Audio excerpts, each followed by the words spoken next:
Ji my dear students, myself Nasrullah your teacher. जैसे कि आप सब जानते हैं कि मैंने एक ऑनलाइन सेशन स्टार्ट की है for student pattern Balochistan and for you सेटिस। सो उस सेशन के सिलसिले में आज का जो हमारा टॉपिक ऑफ डिस्कशन है वो है फैक्टराइजेशन ऑफ क्वाड्रेटिक इक्वेशन। यानी इस वीडियो में हम factorisation of the quadratic equation के बारे में डिस्कस करेंगे कि फैक्टराइज किस तरह क्वाड्रेटिक इक्वेशन को किस तरह फैक्टराइज करते हैं, किस तरह फैक्टर्स निकालते हैं, किस तरह सोल्यूशन निकालते हैं, किस तरह रूट्स निकालते हैं। ये की चीज़ है फैक्टर्स, रूट, सोल्यूशन, ये सारी चीज़ें होती है ना। आंसर किस तरह निकालते हैं, मैं सिंपल बता रहा हूँ, आंसर किस तरह निकालते हैं, इन सोल्यूशन किस तरह निकालते हैं, सोल्यूशन किस तरह सोल्व करते हैं, इस चीज़ के बारे में डिस्कस करेंगे। वीडियो को स्टार्ट करने से पहले आप लोगों से एक रिक्वेस्ट है कि अगर आप हमारे चैनल पर हैं तो हमारे चैनल को सब्सक्राइब कीजिए, लाइक कीजिए और कमेंट कीजिए और शेयर भी कीजिएगा। जितने भी स्टूडेंट्स हैं जो HSC की प्रिपरेशन कर रहे हैं, for Pathan Balochistan test, for यूसे टेस्ट, फॉर हे टेस्ट, ये इंतहाई इंपॉर्टेंट चैनल है जो आपको यहाँ पर सर्कुलेट कर रहा होगा आपके यूट्यूब चैनल पे, यूट्यूब पे। तो ये आप ही के लिए बनाया गया है, तो आप इसको जितने फैला सकते हैं फैला दें, आपकी मेहरबानी होगी। सो वीडियो को स्टार्ट करते हैं। सबसे पहले वीडियो को स्टार्ट करने से पहले, यानी टॉपिक को स्टार्ट करने से पहले मैं आपके साथ कुछ चीज़ें शेयर करना चाहता हूँ कि आपके जो क्वाड्रेटिक इक्वेशन है इसको दो तरीकों से सॉल्व किया जाता है। दो तरीकों से, एक फैक्टराइजेशन मेथड है। क्या है? एक फैक्टराइजेशन मेथड है, फैक्टर्स निकालते हैं। क्या? फैक्टर्स निकालते हैं। किस तरह निकालते हैं इस वीडियो में डिस्कस करेंगे। और दूसरा जो है ना, दूसरा जो है वो क्या है? क्वाड्रेटिक फार्मूला है। क्वाड्रेटिक फार्मूला है।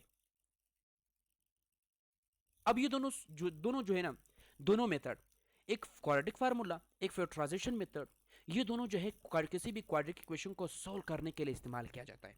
अब इस वीडियो में जो मैं फोकस करूंगा वो सिर्फ और सिर्फ इस फैक्टराइजेशन मेथड के बारे में डिस्कस करूंगा कि फैक्टराइजेशन मेथड क्या है, किस तरह अप्लाई करते हैं, किस तरह निकालते हैं, इसको डिस्कस करते हैं। ये मेरा काम है। ये चीज़ें आपको आनी चाहिए। फर्स्ट ऑफ ऑल आपको पता होना चाहिए कि शॉर्टकट क्या होता है। शॉर्टकट क्या है? शॉर्टकट कहते हैं कि यूज ए सी मेथड और splitting the middle terms method. ये आपको पता, ये क्या होता है, ये क्या भला है, इसको हम डिस्कस करते हैं। सबसे पहले मैं आपको डिस्कस करता हूं कि ए एक्स की square plus b x plus c is equal to 0 is the general form of the quadratic equation. अब फैक्टराइजेशन में हम क्या करते हैं, मैं शॉर्टकट फार्मूला बता रहा हूं कि आपने क्या करना है। आपने काम करना है, कुछ नहीं करना, एक काम करना है। आपने क्या करना है, ए और सी को क्या करना है, मल्टीप्लाई करना है। इसको हम क्या कहते हैं, एसी मेथड, यानी ए और सी को मल्टीप्लाई कर दो। मैंने क्या किया, इन दोनों को क्या कर दो, इन दोनों को मल्टीप्लाई कर दो। अच्छा, मैंने मल्टीप्लाई किया। फिर अब फर्स्ट स्टेप ये कि मल्टीप्लाई ए एंड सी, मैंने मल्टीप्लाई किया। एंड देन जब आपने मल्टीप्लाई किया, मैंने क्या किया, पहले काम क्या था मेरा, पहला काम ये था कि मैंने क्या किया, ए मल्टीप्लाई बाई सी मैंने किया।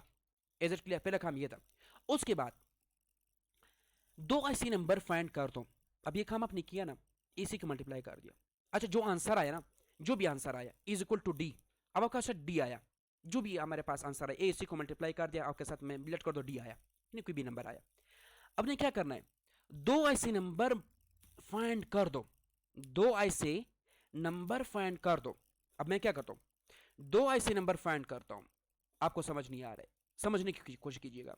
मैं क्या करूंगा, दो ऐसे नंबर फाइंड करूंगा। इसको मैं ए सी डी ई करता हूं और इसको एफ करता हूं। दो ऐसे नंबर फाइंड कर दो जिसको मल्टीप्लाई करने से, इन दोनों को मल्टीप्लाई करने से, प्रोडक्ट लेने से, इन दोनों की प्रोडक्ट लेने से क्या बन जाए, डी बन जाए। क्या बन जाए? डी बन जाए। लेकिन लेकिन इन दोनों की सम लेने की वजह से, एक प्रोडक्ट है और दूसरा क्या है, सम लेने की वजह से, इसका जो सम लेने के बाद प्लस करने के बाद इसका आंसर क्या आना चाहिए, वो बी के बराबर आना चाहिए। वो बी के बराबर, यानी इसके बराबर आना चाहिए। समझने की कोशिश कीजिएगा, कुछ नहीं करना है। ए सी को मल्टीप्लाई कर दो, जो आंसर आया दो ऐसे नंबर फाइंड कर दो जिसको मल्टीप्लाई करने से, प्रोडक्ट लेने से क्या बन जाए, डी बन जाए। क्या बन जाए? डी बन जाए। डी बन जाए। और फिर आपने क्या करना है, वो तो समझ आ गया। उसके बाद उसका जो दो नंबर है जो आपने फाइंड किया, उसको सम लेने से क्या बन जाए, डी बन जाए। ये आपका शॉर्टकट फार्मूला यही है। समझने की कुछ किया। फर्स्ट पॉइंट क्या है, देन सेकंड पॉइंट क्या है, then find two numbers whose product is a c and whose sum is b. ये मैंने आपको बता दिया. Add and subtract these numbers in the middle terms to factorize the quadratic equation. To factor the quadratic equation. ये आपका simple सा हमारे पास method मैंने बता दिया. थोड़ा सा आप रिप्ले कर दे, एक बार समझना है, 2 बार देख ले, 3 बार देख ले, आपको इंशाल्लाह समझ आ जाएगा. अब क्वेश्चन सॉल्व करते. एग्जांपल कहते हैं कि सॉल्व द क्वाड्रेटिक. आपसे इस तरह नहीं है, ये आपका जो है ना, ये आपका कोई बोर्ड एग्जाम नहीं है. आप जो भी मेथड अप्लाई कर दे आपका आंसर सेम आएगा, चाहे फैक्टराइजेशन से कर दे, चाहे क्वाड्रेटिक फार्मूला से कर दे, आपकी मर्जी है. कोई बोर्ड का पेपर नहीं कि आपसे जनरल पूछा कि स्पेसिफिक पूछा है कि आप क्वाड्रेटिक फार्मूला से कर दो या फैक्टराइजेशन से कर दो. आपको जो मेथड इजी लगे वो आप कर लो. और आपके पास कोई और भी मेथड है शॉर्टकट फार्मूला. मैंने आपके साथ लास्ट ईयर जो मैंने शॉर्टकट फार्मूला बताया था, आप 2024 की प्लेलिस्ट देख ली जो मैंने जैसे कि preparation for part time Balochistan कराया था, आप उसमें देख, उसमें मैंने बहुत अच्छा शॉर्टकट बताया है. उससे हमारे पास सारी चीजें सोल्व होती है. लेकिन मैं यहाँ पर थोड़ा सा ट्रिकी तरीका बताता हूँ. क्वेश्चन ये है, कहते हैं कि x square plus 5x plus 6 is equal to 0. आपने क्या करना है, अब वो कहता है फैक्टराइजेशन में फैक्टराइजेशन करता हूँ. अब मेरे पास एक हमेशा से पहले क्या करता हूँ, AC करता हूँ. क्या a multiply by c is equal to d. अब मेरे पास a क्या है, a जो ना ये a की वैल्यू है, और ये क्या है b की वैल्यू है, और ये c की वैल्यू है. मैं क्या करूँगा, इन दोनों को मल्टीप्लाई करूँगा. थोड़ी मैं तो उसको थोड़ा सा एक्सप्लेन कर दूँ. मैं इक्वेशन को पहले लिख दूँ, पहले इक्वेशन लिखना चाहिए. मेरे पास क्या है, x का square plus 5x plus 6 is equal to 0. अब मेरे पास कोफिशिएंट ये, मेरे पास क्या कोफिशिएंट मेरे पास ये. अब ने क्या करना है, इस कोफिशिएंट को इस कांस्टेंट के साथ मल्टीप्लाई कर दो. मेरे पास क्या हुआ, तो मेरे पास क्या है, a मल्टीप्लाई बाई c आया is equal to d. a मेरे पास क्या है 1 है, c मेरे पास क्या है 6 है, इन दोनों को मल्टीप्लाई कर दो 6 आया. अब मैंने क्या कहा था, मैंने कहा था 2 ऐसे नंबर फाइंड कर दो, 2 ऐसे नंबर फाइंड कर दो जिसको मल्टीप्लाई करने से 6 आ जाए. 2 ऐसे नंबर फाइंड कर दो. मैं तो इसको मार्कर को चेंज कर दूं. अब ने क्या करना है, E इन F को 2 ऐसे नंबर फाइंड करना है, E एंड F जो 6 के बराबर आ जाए. लेकिन 6 के साथ साथ 6 आने के साथ साथ ना ये भी होना चाहिए कि इन दोनों का जब आप सम लेंगे वो क्या आना चाहिए, वो बी आना चाहिए, 5 आना चाहिए. बी मेरे पास क्या 5 है, प्लस 5 आना चाहिए, प्लस 5 ये आना चाहिए, प्लस 5 आना चाहिए. ये शॉर्टकट फार्मूला है. अब आपने क्या कोशिश करो, दो कौन से नंबर होंगे ना, दो कौन से नंबर होंगे बताओ, जल्दी बताओ, जल्दी बताओ, दो कौन से नंबर होंगे, कमेंट सेक्शन में जरूर बताओ दो कौन से नंबर आएंगे. अब मैं कौन से नंबर को मल्टीप्लाई कर दूं, अब 2 5 तो 10 आता है, वो तो हमारे पास दो, देखो ना मैं अगर 2 5 ले लूँ ना, 2 5 10 आता है, 6 नहीं आता. अब ने क्या करना, दो ऐसे नंबर, अगर मैं 2 को 3 ले लूँ, 2 3 ले लूँ, अब क्या है 2 मल्टीप्लाई बाय 3. अब 3 2 6 तो आया, अब 2 3 6 आया. अब इन दोनों का प्रोडक्ट में लेनी है ना, प्रोडक्ट मैंने 6 आया, प्रोडक्ट मेरे साथ 6 आया. लेकिन क्या आना चाहिए कि इन दोनों का जो सम है वो क्या आना चाहिए, वो 5 आना चाहिए. आ रहा है नहीं आ रहा है. तो मेरे पास क्या हुआ, मैंने इन दोनों को नंबर को मल्टीप्लाई किया 6 आया, लेकिन जब उसका सम लिया 5 आया, बी के बराबर आया. तो ये मेरे पास क्या, ये इसके सोल्यूशन है. सोल्यूशन तो नहीं है बारा, हम आगे जाएंगे सॉल्व करेंगे. अब मैं थोड़ा सा इसको इस तरफ लिखता हूँ, यहाँ पर लाता हूँ. तो मेरे पास क्या हुआ, अब मैं क्या करूँगा, एक्स स्क्वायर तो इसी तरह लिखूंगा. अब मेरे पास क्या बन के, ये पूरा प्रोसीजर है. अब मैं क्या करूँगा, यहाँ पर तो एक्स स्क्वायर लिखूंगा पूरा, फिर उसी तरह लिखूंगा एक्स की स्क्वायर. अब plus plus plus 3x plus पहले 2x कर दो, 2x plus 3x plus 6 is equal to 0. अब ये पूरा टर्म, ये 5x जो है ना, ये 2x और 3x से रिप्लेस होगा, 2x और 3x से रिप्लेस होगा. ये आपको समझ आ रहा है, ये आपको समझ आना चाहिए, समझ आना चाहिए. उसके बाद देख लो, ये मैं थोड़ा सा प्रोसीजर बता रहा हूँ ना, फिर मैं आगे स्पीड से जाऊंगा. अब इन दोनों में कॉमन किया है, ये अलग टर्म है, ये अलग टर्म है, इन दोनों में कॉमन किया. अब जब मैं यहाँ पर x कॉमन लेता हूँ तो मेरे पास क्या हुआ, x कॉमन लिया तो यहाँ पर x प्लस 2 हुआ, प्लस x प्लस 2 हुआ. और यहाँ पर मैं क्या 3 कॉमन ले सकता हूँ, यस ले सकता हूँ, दोनों में 3 कॉमन आ रहा है. तो यहाँ पर क्या x प्लस 2 आया इज इक्वल टू 0. अब यहाँ पर देखो, एक दफा ये दोनों, ये दो दफा आया x प्लस 2 x प्लस 2. अब एक दफा मैं क्या करता हूँ, एक दफा एक लूंगा, मैं क्या करूंगा, पहले x प्लस 3 लूंगा, x प्लस 3 इन दोनों का अलग ब्रैकेट में बांध दो, बांध दिया. और फिर उसके बाद x प्लस 2 को एक दफा लो इज इक्वल टू 0. अब इसका मतलब क्या है, इसका मतलब यह है कि जो आपका आपका जो दो आंसर बन रहा है, पहली बात 100, यहाँ पर 100 लिख दिया मैंने कि x plus 3 is equal to 0 एक दफा आ रहा है, फिर x plus 2 is equal to 0 आ रहा है, यानी x plus 3 is equal to 0 and x plus 2 is equal to 0.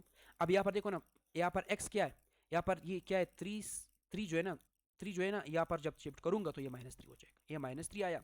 और यहाँ पर जो 2 जो है उस तरफ शिफ्ट करूंगा तो यहाँ पर ये -2 हो जाएगा। अब यहाँ पर जो आपका सोल्यूशन है, जो सोल्यूशन है रूट्स है, वो रूट्स क्या बना, जो आपका रूट्स है वो रूट्स क्या बना, एक रूट्स क्या है -3 है, आपका जो रूट्स है वो क्या, एक -3 है एक -2 है, ये आपका रूट्स बन गया। दूसरा क्वेश्चन भी इसी तरह करना है। किस तरह करना है, ये करना है कि जो आपके, मैं थोड़ा सा दूसरा क्वेश्चन आपके कोशिश करने की कोशिश करता हूँ। इस क्वेश्चन को मैं यहाँ पर सोल्व कर, क्वेश्चन नंबर 3 आपका होमवर्क है। देखो ना, मैं यहाँ पर एक्स स्क्वायर लेता हूँ, यहाँ पर -7x है, +12 है, इज इक्वल टू 0 है, इज इक्वल टू, अब देखो -7 आया। आपने क्या करना है, जो इसका कोफिशिएंट है इस 12 के साथ मल्टीप्लाई कर दो।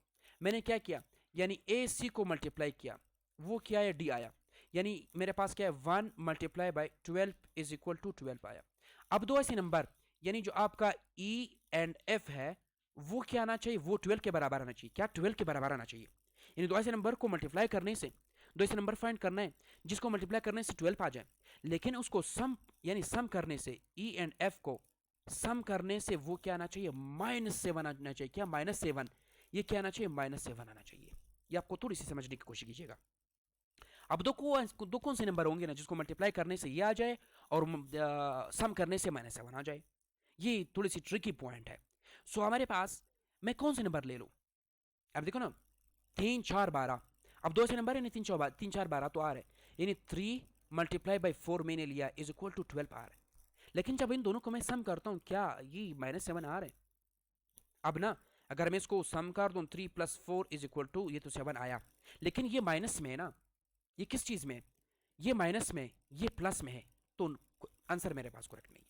अब मैं क्या करूंगा, यानी यहां पर अगर मैं इसको प्लस में ले लूं और इसको ये कर दूं, तो तब जब सॉल्व करूंगा ये क्या आएगा, ये माइनस, ये 1 आ जाएगा, इसका आंसर 1 आ जाएगा, क्योंकि ये माइनस में, ये प्लस में, तो माइनस प्लस क्या होता है, माइनस होता है, लेकिन सेम बड़े का लगता है, ये 1 आया। अब फिर भी आंसर नहीं आ रहा है, तो मैं क्या करूंगा, यहाँ पर जब मैं इसको माइनस लेता हूं, जब इसको माइनस लेता हूं और उसको भी माइनस में ले लेता हूं, समझ नहीं आ रहा आपको, जब मैं इसको माइनस लेता हूं और उसको भी माइनस लेता हूं, तो मेरे पास क्या आ रहा है, अब मैं इसको माइनस में लिया और इसको भी माइनस में लिया, अब माइनस माइनस क्या होता है, प्लस होता है, साइन किसका लगेगा, बड़े का लगेगा ना, तो ये -7 आया।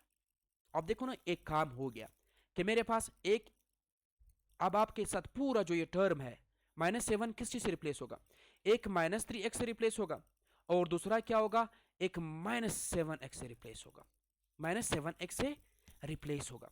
ये आपको समझ आ रहा है या नहीं आ रहा है, ये मैंने आपको थोड़ी सी बता दिया है, बता दिया आपको कि ये किस तरह आ रहा है, ये आपको थोड़ी सी समझ आ रहा है नहीं आ रहा है।